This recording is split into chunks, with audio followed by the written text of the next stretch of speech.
To beat the street. आज हम बात करने वाले हैं आईडीएफसी फर्स्ट बैंक के बारे में। आईडीएफसी फर्स्ट बैंक के कल रात को ही लेट नाइट यहाँ पर क्वार्टर 4 के रिजल्ट्स अनाउंस किए गए हैं और रिजल्ट्स के बारे में बात करेंगे। एक डीपली एनालिसिस आपको आज मिलने वाला है और काफ़ी यूनिक एनालिसिस होगा, क्योंकि दूसरे जो यूट्यूब चैनल्स हैं वो यहाँ पर आपको जो चीज़ें बता रहे हैं वो काफ़ी ऊपर से बताते हैं, बट हमारे चैनल पर आप अगर देखेंगे क्वार्टर 4 के एनालिसिस की सारी वीडियोस में काफ़ी डीप एनालिसिस होता है। साथ ही साथ इन्वेस्टर प्रेजेंटेशंस और इसके अंदर हम यहाँ पर ये भी बताते हैं कि अंदर की असेट क्वालिटी किस तरीके से, एनपीए किस रेशो किस तरीके से चेंज हो रहा है, और साथ ही साथ आपको लगातार अपडेट्स के लिए यहाँ पर टेलीग्राम चैनल पे जुड़ने की सलाह देते हैं, जिसमें आप देख सकते हैं कि हम आपको यहाँ पर हर तरह की न्यूज़ यहाँ पर आपको देखने को मिल जाएगी। इस न्यूज़ से रिलेटेड देखिए आप, जैसे दीपक नाइट्रेट है, इनके यहाँ पर आपको ये भी मिल जाएगा कि उनकी कौन कॉल जैसे ये देखिए, देख सकते हैं आप, ये कौन के हाइलाइट्स मिल जाएंगे। साथ ही साथ आपको एनालिसिस की वीडियोस चाहिए तो वीडियोस मिल जाएगी। आपको लेटेस्ट अपडेट्स जिस भी तरह की चाहिए, जैसे एफआईआई होल्डिंग्स है ये, तो यहाँ पे आपको फटाफट और सबसे फास्टेस्ट अपडेट आपको देखने को मिल जाएगी। और ऑलरेडी 2500 लोगों ने यहाँ पर सब्सक्राइब कर लिया है, तो जल्दी से जाके पहले आप टेलीग्राम चैनल को ज्वाइन कर लें ताकि आपको इस तरह की अपडेट्स मिल सके। यहाँ पर आपको रिपोर्ट्स, चाहे वो आउटसाइड इंडिया की हो, इनसाइड इंडिया की हो, जेपी मॉर्गन स्टैनली से लेके आपको यहाँ पर आईसीआईसीआई सिक्योरिटीज, एक्सिस कैपिटल, सबकी रिपोर्ट्स भी मिल जाएगी। आपको किस में इन्वेस्ट करना चाहिए, नहीं करना चाहिए, डीप एनालिसिस किस तरीके से करना चाहिए, फास्टेस्ट अपडेट आपको मिल जाएगी रिजल्ट से रिलेटेड। साथ ही साथ मैनेजमेंट कमेंट्री, मैनेजमेंट कॉल, और ये देखिए आईडीबीआई कैपिटल, डाबर इंडिया, इन सब की जो रिपोर्ट्स होती है वो काफ़ी आपको हेल्प करेगी अंडरस्टैंडिंग में, और साथ ही साथ चीज़ें आपको समझने में काफ़ी हेल्प करेगी। इसके अलावा अगर आपको बताऊं रिजल्ट के बारे में, तो रिजल्ट के बारे में हम डीपली एनालिसिस करने वाले हैं। आईडीएफसी फर्स्ट बैंक ने कल रात को 10 बजे के लमसम यहाँ पर इनकी जो बोर्ड मीटिंग है 2 बजे से 10 बजे तक चली, और उसका मेन रीज़न यहाँ पे साफ निकल के आ रहा है, कंपनी की पुअर परफॉर्मेंस। जी हाँ, कंपनी की पुअर परफॉर्मेंस एक बड़ा रीज़न है। अगर हम ओवरऑल फ्रंट पे बात करें तो Q1Q एनालिसिस पे ज़्यादा फोकस हम ज़्यादा करने वाले हैं, और साथ ही साथ फंडामेंटल एनालिसिस करेंगे कि कंपनी में क्या चल रहा है ओवरऑल। तो Q1Q एनालिसिस करना क्यों इंपॉर्टेंट है, क्योंकि अगर हम बात करें ईयर ऑन एनालिसिस की, तो वहाँ पर लास्ट ईयर में कोविड होने के कारण यहाँ पर जो फिगर्स हैं वो 1 महीने का यहाँ पे कंप्लीट लॉकडाउन था, जिसके कारण फिगर्स जो हैं वो काफ़ी डिट्रियोरेटेड हालत में थे। तो अभी हम उसको एनालिसिस करने के बजाय हमारे को कंपैरिजन ये ज़्यादा बढ़िया रहेगा कि हम क्वार्टर ऑन क्वार्टर एनालिसिस करें। तो अगर हम इसको जूम करके, अगर मैं आपको अब हाईलाइट करता हूँ, तो जो इंटरेस्ट अर्नड उसमें अगर हम बात करें, सबसे इंपॉर्टेंट जो फैक्टर होता है जो बैंक अर्न करती है, उसमें आप देखेंगे तो यहाँ पर गिरावट देखने को मिलती है। और गिरावट इन द सेंस, क्योंकि गिरावट नहीं बोलेंगे, म्यूटेड रिजल्ट बोलेंगे, क्योंकि जो इंटरेस्ट के जो रेट्स थी वो यहाँ पे गिरी हुई थी, जिसके कारण यहाँ पर ये जो चीज़ें हैं वो देखने को मिली। इसके अलावा और दूसरी चीज़ें भी रही, जैसे सुप्रीम कोर्ट का जो इंटरेस्ट का जो पोर्शन था कि इंटरेस्ट ऑन इंटरेस्ट पे क्या होना चाहिए, उसके कारण भी यहाँ पर थोड़ी बहुत चीज़ें हैं जो चेंज होती हुई नज़र आती है। बट अगर हम बात करते हैं ओवरऑल टोटल फ्रंट पे, तो यहाँ पे 4,46,000, अगर हम ये फिगर्स हैं आपको मैं बता दूँ लैक्स में है, तो 4,46,000 लैक्स, मतलब कि टोटल अगर हम बात करें तो यहाँ पर ज़्यादा इम्पैक्ट देखने को नहीं मिलता है। करीबन यहाँ पे आप देख सकते हैं 3,000 लाख रुपए का यहाँ पर डिफरेंस मिलता है, जो कि म्यूटेड है, क्योंकि ओवरऑल इंडस्ट्री में ही इंटरेस्ट की जो रेट्स थी वो गिरी हुई थी। तो यहाँ पर इसमें कोई चिंता की बात नहीं है, ये रिजल्ट्स ओके हैं। बट यहाँ पर कोई ग्रोथ नहीं देखने को मिलती है, क्योंकि अगर ग्रोथ देखने को मिलती तो यहाँ पर थोड़ा स्पाइक देखने को मिलना चाहिए था इंटरेस्ट मार्जिन में। यहाँ पर ओनली एक जो पहले जिस तरीके से चल रही थी कंपनी, अभी भी उसी तरीके से चलती हुई नजर आती है। इसके अलावा जो इंपॉर्टेंट फैक्टर अगर हम देखेंगे तो वो है increase in other cost, increase in other operating expenses की बात करें तो यहाँ पर वो काफ़ी बड़ा स्पाइक देखने को मिला है। 1,46,508 लाख से बढ़कर वो 1,63,596 लाख हो चुके हैं, और इसी के कारण यहाँ पे आप देखेंगे कि प्रॉफिट्स के जो फिगर है उनमें यहाँ पर काफ़ी अच्छी बड़ी गिरावट आपको देखने को मिलती है। 64,584 लाख रुपीज़ का प्रॉफिट, ऑपरेटिंग प्रॉफिट देखने को मिलता है, वो भी काफ़ी गिरा हुआ है। 66,094 लाख से गिर के 64,584। तो इसका जो मेन रीज़न है, ये रिजल्ट्स आपको मैं बता दूं, ऑपरेटिंग एक्सपेंस के अलावा बाकी जो रिजल्ट्स हैं वो ओके हैं, बट ऑपरेटिंग एक्सपेंसेस का यहाँ पर राइज देखने के कारण यहाँ पर जो ऑपरेटिंग प्रॉफिट है वो गिरा हुआ नज़र आता है। अब आ जाते हैं, इसके अलावा जो मेन फैक्टर जो कंपनी का कवर करता है वो है कंपनी के प्रोविजंस और कंपनी की कंटिजेंसी। तो कंपनी की प्रोविजंस की अगर हम बात करें तो 48,000 से बढ़कर 60,000 हो चुके हैं, जो कि 12,000 लैक्स का यहाँ पर स्पाइक देखने को मिला। और इसके जो नोट्स है वो काफ़ी इंपॉर्टेंट है, नोट नंबर 13 और 14। और उसके बिना अगर आपने चीज़ें देख ली या चीज़ें आपको कोई समझा रहा है तो वो आपको बिल्कुल पागल बनाने की कोशिश कर रहा है, क्योंकि जो चीज़ें हैं वो आपको तभी समझ में आएगी जब आप उस नोट को जाके पढ़ेंगे। और ये नोट बताता है आपको एनपीए चीज़ें, और एनपीए के साथ साथ आपको प्रोविजनिंग में भी समझने में भी काफ़ी हेल्प मिलेगी। तो आप यहाँ देखेंगे कि 31 मार्च 2020 को बैंक ने एक रिकग्नाइज किया था telecom expense, large telecom expense. और ये किससे रिलेटेड था? आइडिया से रिलेटेड, जो हमने आपको प्रीवियस वीडियो में बताया था, Q3 का एनालिसिस किया तब भी बताया था। और ये एक काफ़ी बड़ा पोर्शन कवर करता है कंपनी की एनपीए के पोर्शन में काफ़ी। तो कंपनी ने ओवरऑल यहाँ पर इसे एनपीए घोषित कर दिया गया था। बट अभी हम अगर पढ़ें आगे तो कि 2000 करोड़ फंडेड एंड 1243, तो ये टोटल उन्होंने इनको लोन दिया था और इसे स्ट्रेस एसेट घोषित कर दिया गया था। और 50% का ऑलरेडी कंपनी ने प्रोविजन लेके बन रखा था कि 1622 करोड़ का प्रोविजन ऑलरेडी कंपनी लेके चल रही थी, जिसमें से अभी कंपनी को लग रहा है इस करंट सिचुएशन को देख के कि नहीं, आइडिया से कुछ पैसा मिल सकता है। और इसी के कारण यहाँ पर एनपीए के जो फिगर्स जो ऊपर आ रहे हैं, प्रोविजनिंग के फिगर्स जो आपको वहां पर है ना थोड़े कम दिख रहे हैं, तो 324 करोड़ रुपए उसमें और ऐड होने चाहिए। तो उसके कारण यहाँ पर आपको फिगर्स काफी बड़ी हुई नजर आ सकती है।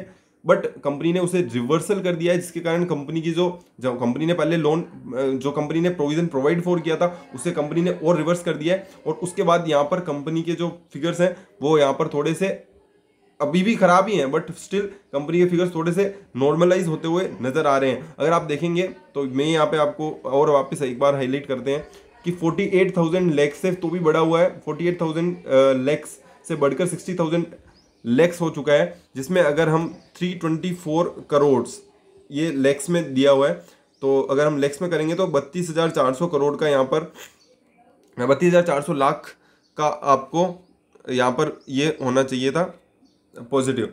मतलब कि यहाँ पे प्रोविजनिंग और होनी थी, बट इसे रिवर्सल कर दिया गया, जिसके कारण यहाँ पर जो है हमको केवल 60,273 लाख की ही प्रोविजनिंग देखने को मिलती है। और ये फिगर्स यहाँ पर आपको थोड़ा कुछ गलत इंडिकेशन भी देते हुए नजर आते हैं। यहाँ पर 324 करोड़ रुपीस और ऐड होने चाहिए थे, तो मतलब 602 करोड़ प्लस 324, मतलब कि करीबन 1000 करोड़ का प्रोविजनिंग यहाँ पर होनी चाहिए थी, जो कि करीबन 100% राइज यहाँ पर प्रोविजनिंग में देखने को मिल रही है। जिसी के कारण आप यहाँ पर देख सकते हैं कि प्रॉफिट और लॉस का जो फिगर है वो यहाँ पर घट के 178 करोड़ से घट के कहाँ आ जाता है 43 करोड़, मात्र 43 करोड़। 178 करोड़ का प्रॉफिट घट के 43 करोड़ आ जाता है, मतलब कि करीबन 1/3 के लमसम या 1/3 के से थोड़ा सा अगर आप कह सकते 1/3 से भी कम है यहाँ पर नजर आता है। तो ये जो चीज़ें हैं वो इंपॉर्टेंट फैक्टर कवर करती है। इसके अलावा जो 14 पॉइंट है वो भी मैं आपको बता दूं, 14 पॉइंट भी बहुत इंपॉर्टेंट पार्ट कवर करता है।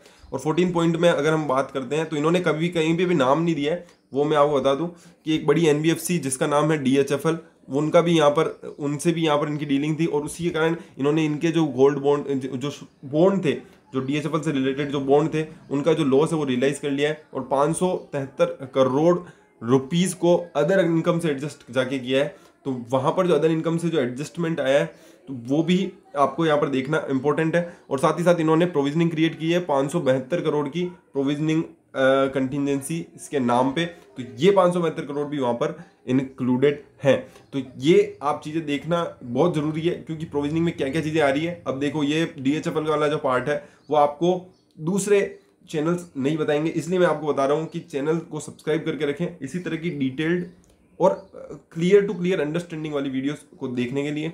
अब आपको बताते हैं कि मतलब जो यहाँ पर जो नोट्स में काफ़ी चीज़ें होती है वो काफ़ी इंपॉर्टेंट होती है। जैसे IDFC फर्स्ट के बैंक की जो बैलेंस शीट है वो जब से इनका मर्जर हुआ है इन्होंने काफ़ी चीज़ें गाइडेंस दिया था कि हम 2024-2025 तक क्या क्या चीज़ें करने वाले हैं।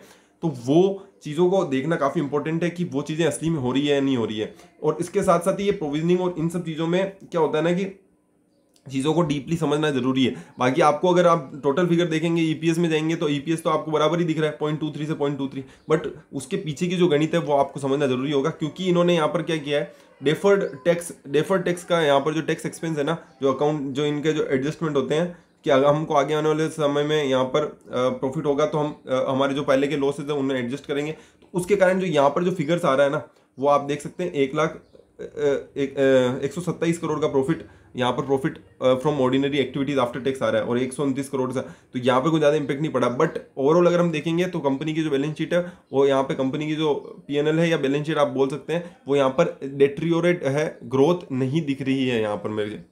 और आपको भी यहाँ पर साफ साफ समझ में आ रहा होगा कि किस तरीके से ग्रोथ यहाँ पर नहीं है। इसके अलावा पेडअप और इक्विटी शेयर कैपिटल की अगर हम बात करें तो पेडअप इक्विटी शेयर कैपिटल में भी यहाँ पर कोई ज़्यादा कुछ ऊपर उतर चढ़ाव पर यहाँ पर इन्होंने फंडिंग उठाई थी, और वो फंडिंग यहाँ पर अभी तक इसमें ऐड नहीं है, तो वो आपको मैं बता देता हूँ। नोट अगर हम 4 और 5 में जाते हैं तो यहाँ पे लिखा हुआ है कि during the quarter ended the bank raise additional capital of 2000 crore on a preferential basis through issue of, तो इतने सारे इन्होंने इक्विटी शेयर इशू किए थे एट 23.19। तो आप ये देख ले 30 जून 19 को, 30 जून 2020 को यहाँ पर इन्होंने शेयर्स इशू किए हैं, वो है 2000 करोड़ रुपए के। और during the quarter 31 March 2020 bank ने फिर वापस यहाँ पे इशू किए थे शेयर्स रेस्पेक्टिवली। तो ये आप देख सकते हैं pursuant to the exercise of option of ESOP. तो ये दो चीज़ें हैं जो यहाँ पे आपको यहाँ पर ध्यान रखनी होगी कि ये चीज़ें भी यहाँ पर फैक्टर्स कवर करती है। तो ओवरऑल अगर हम बात करते हैं तो ओवरऑल आपको फिर भी चीज़ें ईपीएस जो लेवल ईपीएस फ्रंट पे यहाँ पर चीज़ें नॉर्मलाइज होती हुई नजर आ रही है। बट अगर हम बात करते हैं कि हमारे नेट प्रॉफिट की फिगर्स के बारे में, तो यहाँ पे 178 से, तो ये 1/3 से भी कम हो चुका है। तो ये जो चीज़ें हैं वो एज अ शेयर होल्डर आपको काफ़ी चीज़ें फ़र्क पड़ती है, जबकि ये चीज़ें अगर आपको डायरेक्ट देखनी हो तो ये आपको लगेगा कि सब चीज़ें नॉर्मल चल रही है। बट अगर हम बात करते हैं कंपनी के ग्रोस एनपीए और नेट एनपीए की, तो कंपनी का ग्रोस एनपीए आप देख सकते हैं कि 128 करोड़, 2 मिनट गिव मी, जो एनपीए है यहाँ पर वो ग्रोस एनपीए की अगर हम बात करें तो 1289 करोड़ से बढ़कर 4303 करोड़ हो चुका है। और अगर हम बात करते हैं नेट एनपीए की, तो नेट एनपीए में 6 गुना से ज़्यादा की ग्रोथ देखने को मिलती है। तो ये काफ़ी नेगेटिव है कंपनी के लिए। बट आपको जैसा पता हो, कंपनी के जो एमडी हैं और सीईओ हैं वी वैद्यनाथ, वो यहाँ पर ये हमेशा जो रिजल्ट्स का अगर आप देखेंगे अनाउंसमेंट, वो हमेशा वीकेंड पे करते हैं, और उसके बाद आके जैसे आज संडे है या मंडे को आके ये अनाउंसमेंट में आते हैं और बताते हैं कि हमने सारी चीज़ें प्रोविजनिंग कर ली है, अब हमें कोई प्रोविजनिंग करने की जरूरत नहीं है, और मतलब शेयर होल्डर्स की वैल्यू डेट्रियोरेट नहीं हो और शेयर में ज़्यादा बड़ा गिरावट देखने को नहीं मिले, तो वो जल्दी से आके उसे प्रोटेक्ट करने की कोशिश करते हैं। और इसके कारण यहाँ पर आपको चीज़ें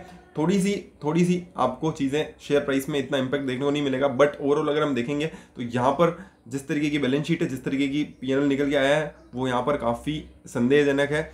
एनपीए है वो भी यहाँ पर बड़े हैं, यहाँ पर ये 4 गुना हो चुका है ग्रोस एनपीए, और नेट एनपीए की बात करें तो 6 गुना तक यहाँ पर बढ़ चुका है। और अगर हम बात करते हैं ओवरऑल परसेंटेज की, तो परसेंटेज यहाँ पे देख सकते हैं 1.33% से बढ़कर 4.15 हो चुका है, और 0.33% से नेट एनपीए बढ़ के 1.86, जो कि काफ़ी नेगेटिव है किसी भी बैंक के लिए कि 6 गुना से ज़्यादा आपने अगर प्रोविजनिंग यहाँ पर बढ़ाई है, तो ये काफ़ी इंपॉर्टेंट है इसको समझना।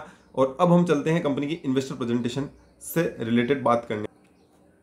जो आईडीएफसी फर्स्ट बैंक की पहली बार वीडियो देख रहे हैं उनको मैं बता दूं, आईडीएफसी फर्स्ट बैंक और आईडीएफसी बैंक और कैपिटल फर्स्ट ने अपना मर्जर किया था, और ये मर्जर 18 दिसंबर 2018 को हुआ, और उसके बाद यहाँ पर ये दोनों ने मिलकर आईडीएफसी फर्स्ट बैंक की जो है वो स्थापना हुई। और वो मर्जर के बाद यहाँ पर चीज़ें उन्होंने जो गाइडेंस दिया था 2024-25 के लिए कि हम किस तरीके से चीज़ों को करेंगे, तो हम उसको देखना काफ़ी ज़रूरी है कि कंपनी ने किस तरीके से इन चीज़ों को किया है। तो अगर हम बात करते हैं कंपनी का गाइडेंस की, तो कासा रेशो और एवरेज कासा रेशो का कंपनी ने बताया था कि गाइडेंस 2024-25 के हिसाब से 30% 24 तक रहेगा और 50% उसके बाद रहेगा। तो अभी ही अगर हम देखेंगे कासा रेशो के जो डिपॉजिट रेशो है और एवरेज कासा रेशो है, वो कंपनी 50% से ज़्यादा का अच्छा मेंटेन कर पा रही है। और पहले यहाँ पर 30% और 27% हुआ करता था, जो बढ़कर अभी 50% और 51.7% है, जो कि अचीव हो चुका है। और इसके अलावा जो कंपनी के और दूसरी जो चीज़ें थी कि हम जो चीज़ें करने वाले हैं वो भी यहाँ पे ऑन ट्रैक चल रही है, जो काफ़ी इंपॉर्टेंट है। अगर हम कंसंट्रेशन की बात करें तो 8% का कंसंट्रेशन है, जो घटा के इनको 5% करना होगा। ब्रांचेज में यहाँ पर अच्छी खासी ग्रोथ यहाँ पर डिमांडेड है, तो 200 ब्रांचेज यहाँ पर और आगे आने वाले समय में आपको देखने को मिलेगी। अगर हम बात करते हैं इसके अलावा जो कंपनी ने बोला था और वो कितना हुआ है, तो अगर आप रिटेल फंडेड एसेट की बात करेंगे तो 1 लाख करोड़ का कंपनी ने 2024-25 के लिए टारगेट रखा था, वो ऑलरेडी 73,672 करोड़ अचीव हो चुका है, जो ऑन ट्रैक चल रहा है। इसी तरह और wholesale funded asset net interest margin और इन सभी फ्रंट में अगर हम बात करें return on asset, return on equity की, तो हर चीज़ ऑन ट्रैक चल रही है, जो काफ़ी इंपॉर्टेंट पार्ट कवर करती है। अगर आप आईडीएफसी फर्स्ट बैंक के शेयर होल्डर हैं और आपने अगर लॉन्गर टाइम की जर्नी देखी है आईडीएफसी फर्स्ट बैंक की, तो ये जो पोर्शन है वो आपके लिए काफ़ी इंपॉर्टेंट है कि कंपनी ने जो डिमांड की थी और वो यहाँ पर कंपनी अचीव करती हुई नजर आ रही है। और आने वाले समय में यहाँ पे 2024-25 तक कंपनी, क्योंकि कोविड के कारण थोड़ी सिचुएशन चेंज हो चुकी है, बट ओवरऑल अगर हम बात करें कंपनी के गाइडेंस की, तो कंपनी गाइडेंस के हिसाब से काफ़ी ऑन ट्रैक चल रही है। अब आ जाते हैं हम कंपनी के मैनेजमेंट ओवरव्यू पे। मैनेजमेंट ने यहाँ पे बताया है कि किस तरीके से कंपनी की जो चीज़ें हैं वो जिस तरीके से हमने ऊपर देखा वही चीज़ें यहाँ पर लिखी हुई है।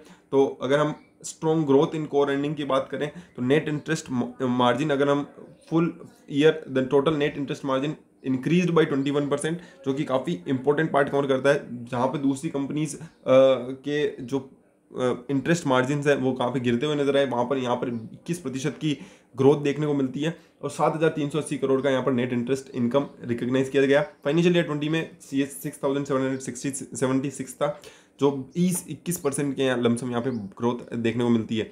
क्वार्टर 4 फाइनेंशियल ईयर 21 में अगर हम एनआईआई की बात करें केवल, तो यहाँ पर 15% से अच्छी खासी ग्रोथ देखने को मिलती है। नेट इंटरेस्ट मार्जिन की बात करें तो भी यहाँ पे 5% का इंप्रूवमेंट है। फुल ईयर में 4.98% है, जो कि पिछले साल 3.91 हुआ करता था, तो यहाँ पर काफ़ी अच्छा इंप्रूवमेंट है। वहीं क्वार्टर 4 की बात करें, पिछले क्वार्टर में यहाँ पे 4.61 हुआ करता था, जो बढ़कर 5.09 के लमसम हो चुका है, जो पहले 4.61 हुआ करता था। वहीं अगर हम ओवरऑल बात करें, total NII, fees, other income और ट्रेडिंग गेन सबसे मिला के अगर हम बात करते हैं तो 24% का यहाँ पर टोटल इनकम यहाँ पे कंपनी का निकल के आता है, और ये फिगर आता है 10,207 करोड़ फाइनेंशियल ईयर 21। तो ये जो पूरे फिगर्स हैं वो ईयर ऑन ईयर बेसिस पे है, मतलब कि पूरे ईयर का फाइनेंशियल ईयर 21 का हम फाइनेंशियल ईयर 20 से कंपेरिजन करें तो काफ़ी अच्छे फ्रंट्स पे नंबर आए हैं। बट अगर हम प्री प्रोविजनिंग और इन सब चीज़ों से अगर हम बात करते हैं तो यहाँ पर अगर हम ईयर ऑन ईयर बेसिस पे जाते हैं तो काफ़ी अच्छे फिगर्स हैं। बट अगर क्वार्टर 4 को अगर हम एनालाइज करते हैं क्वार्टर 3 के साथ, तो यहाँ पर जो मैंने स्टार्टिंग में कंसर्न उठाए थे वो आपको यहाँ पर साफ नजर आते हुए लगेंगे। इसके अलावा अगर हम बात करें कि क्वार्टर 4 फाइनेंशियल ईयर 21 में यहाँ पे 55 करोड़ का जो इम्पैक्ट है इंटरेस्ट ऑन इंटरेस्ट प्रोविजनिंग का, वो यहाँ पर सुप्रीम कोर्ट की जो रूलिंग आई थी उसके हिसाब से यहाँ पर 55 करोड़ का इंटरेस्ट ऑन इंटरेस्ट का प्रोविजनिंग कंपनी ने किया हुआ है। टोटल प्रोविजनिंग यहाँ पर अगर हम देखें तो 2,638 करोड़ फाइनेंशियल ईयर 21 में निकल के आती है, जो कि फाइनेंशियल ईयर 20 में 4,754 करोड़ की थी। और क्वार्टरली प्रोविजन की बात करें तो 603 करोड़ का कंपनी ने प्रोविजन लिया, जो कि पिछले साल 679 करोड़ का प्रोविजनिंग था। तो ये आपको एक ओवरव्यू देता है कंपनी के ओवरऑल पर्सपेक्टिव की, कि कंपनी का प्रोविजनिंग क्या है, कंपनी के ट्रेडिंग गेन्स, कंपनी के टोटल ओवरऑल इनकम कहाँ से आ रही है उसके बारे में। Earlier capital first has portfolio like loan share ticket sizes of 20 lakhs and loans with the annual interest which were permitted for an NBFC but not permitted to a bank. So on merger with bank, the dispensation was provided by RBI for the said portfolio, which is no longer available. Because of the above, the bank had to make one-time provisioning of 100% of the outstanding portfolio. तो 89 करोड़ का यहाँ पे जो है company ने capital first के जो भी पोर्टफोलियो थे, जो आरबीआई ने उनको बोला था कि 100% प्रोविजनिंग करनी पड़ेगी, उन्होंने की हुई है, जिस कारण भी यहाँ पे थोड़ी सी ज़्यादा प्रोविजनिंग देखने को मिलती है। बट उसकी इतनी, अगर हम ओवरऑल अगर हम रियल फ्रंट पे बात करें तो इतनी देखने की जरूरत है नहीं। बट अगर हम प्रॉफिट आफ्टर टैक्स की फिगर्स को लेकर बात करते हैं तो फाइनेंशियल 21 में 450 करोड़ का प्रॉफिट देखने को मिलता है, जबकि पिछले साल में फाइनेंशियल ईयर 20 में 2,864 करोड़ का लॉस यहाँ पर कंपनी को था। तो ये एक अच्छी खासी मर्जर के बाद कंपनी ने काफ़ी अच्छी खासी ग्रोथ देखी है, और क्वार्टरली नेट प्रॉफिट में 79% का ग्रोथ देखने को मिलता है, 72 करोड़ से 128 करोड़ क्वार्टर 4 फाइनेंशियल ईयर 21 में देखने को मिलता है। जबकि इसको कंपैरिजन किया गया है वो गलत कंपैरिजन है, क्योंकि क्वार्टरली कंपैरिजन अगर हम ईयर ऑन ईयर बेसिस पे करेंगे तो वो फिगर्स काफ़ी कम नजर आएंगे, जिसके कारण हमारे को अभी के फिगर्स काफ़ी ज़्यादा नजर आ सकते हैं। असेट क्वालिटी की बात करेंगे तो बैंक के जो एनपीए, ग्रोस एनपीए जो मैंने बात करी 4.15%, जो कि इंप्रूव हुआ है 3 बेसिस पॉइंट से, पहले 4.18 हुआ करता था पिछले साल के क्वार्टर 4 में।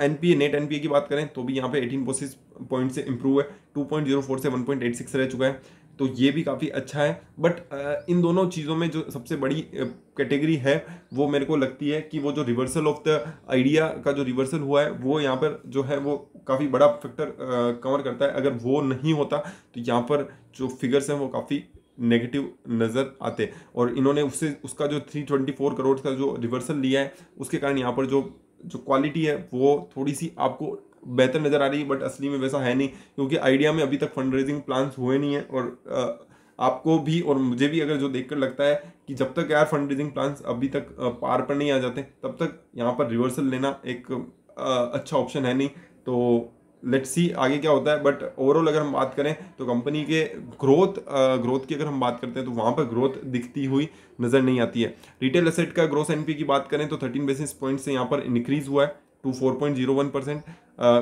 फ्रॉम 3.88, तो ये यहाँ पे थोड़ा सा नेगेटिव है। बट वहीं आपने रिटेल एसेट्स नेट एनपीए में यहाँ पे अच्छी खासी इंप्रूवमेंट देखने को मिलती है, और 1.9% ये रह चुका है, जो 2.35% हुआ करता था। कैपिटल एडिक्वेसी की रेशियो की बात करें तो 15.62% से अभी कंपनी का काफ़ी अच्छा स्ट्रॉन्ग 16.32 थोड़ा सा बड़ा है। वहीं इंक्लूडिंग एडिशनल इक्विटी कैपिटल की बात करें तो इन्होंने QIP के थ्रू उठाई थी, तो यहाँ पर भी चीज़ें थोड़ी सी नज़र आती हुई है। इसके अलावा फ्रेंचाइजी और इन फ्रंट में कंपनी ने अच्छा परफॉर्मेंस देता हुआ नज़र आया है। अब आ जाते हैं हम कंपनी के कुछ और फिगर्स पे, तो उसको हम शुरुआत करेंगे कंपनी के क्रेडिट कार्ड का बिजनेस हो, चाहे कंपनी की प्रोडक्ट ऑफरिंग हो, वो उस परफॉर्मेंस में कंपनी काफ़ी स्ट्रॉन्ग है।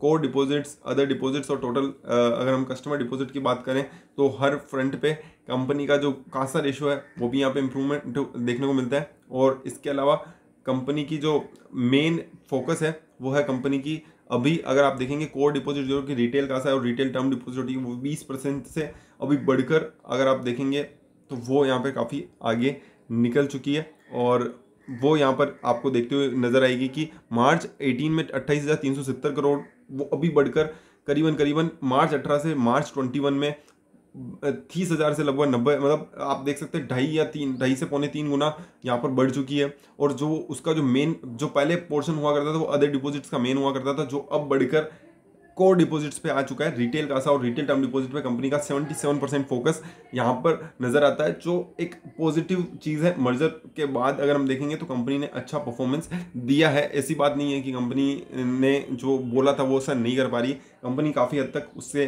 निभाने में कामयाब रही है। Bank now has a strong and well diversified liability franchise, और वो आपको यहाँ पर फिगर्स देख के पता लग जाएगा कि कासा डिपॉजिट ग्रो हुई है काफ़ी खतरनाक लेवल से। इसके अलावा कासा रेशो है। तो आपको अगर बताऊं मैं तो यहाँ पर एक सबसे इम्पोर्टेंट पार्ट, क्योंकि इनके जो इंटरेस्ट रेट है वो दूसरी कंपनीज के कारण ज़्यादा रहता है, क्योंकि इनके पास यहाँ पर जो कैपेसिटी है वो काफ़ी अच्छी है, और ये काफ़ी अच्छे अमाउंट पे यहाँ पर लोन ये देते हैं, जिसके कारण इनको इनके पास जो है वो कस्टमर बेस काफ़ी बड़ा है। वैद्यनाथ के अगर आप लगातार इंटरव्यूज़ देखेंगे तो आपको पता चलेगा कि कंपनी ने काफ़ी बेहतरीन काम किया है आने वाले समय में। तो in front of every other deposits जिसमें दूसरे बैंक्स काम कर रहे हैं, उनमें IDFC फर्स्ट बैंक एक अलग ही रूप से निकल के उभर के आता है।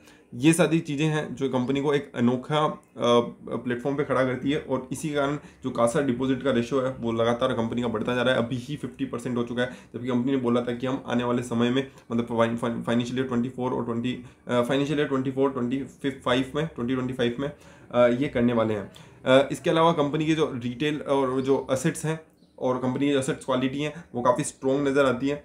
और आप देख सकते हैं प्री मर्जर की हिस्ट्री के बाद जो ग्रोथ देखने को मिली है मर्जर के बाद वो काफ़ी काबिल तारीफ है। अगर ये हम बात करें कंपनी के SME बिजनेस की, और कंपनी का जो मेन फोकस है वो SME बिजनेस है, और SME बिजनेस पे काफ़ी हद तक कई बैंक यहाँ पे काम कर रहे हैं। बट जिस तरीके का IDFC फर्स्ट बैंक की जो CAGR है वो यहाँ पर बीट करना काफ़ी मुश्किल है दूसरे बैंक के लिए, क्योंकि इनकी जो पहुँच है और इनका जो अब जिस तरीके से ये उभर के आ रहे हैं वो काफ़ी स्पेशल कैटेगरी में इनको खड़ा करता है।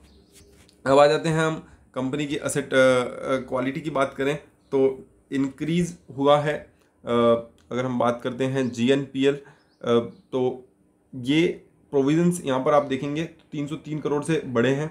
और अगर हम बात करें ग्रोस NPA की तो 3 बेसिस पॉइंट्स, तो ये हमने ऑलरेडी बात की हुई है। तो प्रोविजन कवरेज रेशियो जो है यहाँ पर इंक्रीज़ हुआ है 388 बेसिस पॉइंट्स। बट जो सबसे इम्पोर्टेंट पार्ट था वो यही है आइडिया और साथ ही साथ DHFL वाला। तो DHFL वाला तो हमने देख लिया, DHFL वाले में तो प्रोविजन पूरी क्रिएट हो गई, बट आइडिया वाले में जो इन्होंने रिवर्सल लिया है वो काफ़ी इंपॉर्टेंट पार्ट अभी भी मैं बोलूँगा कि वो कवर करता है। इसके अलावा कंपनी के जो दूसरे प्रोजेक्ट्स हैं वो भी काफ़ी सक्सेसफुल रहे, और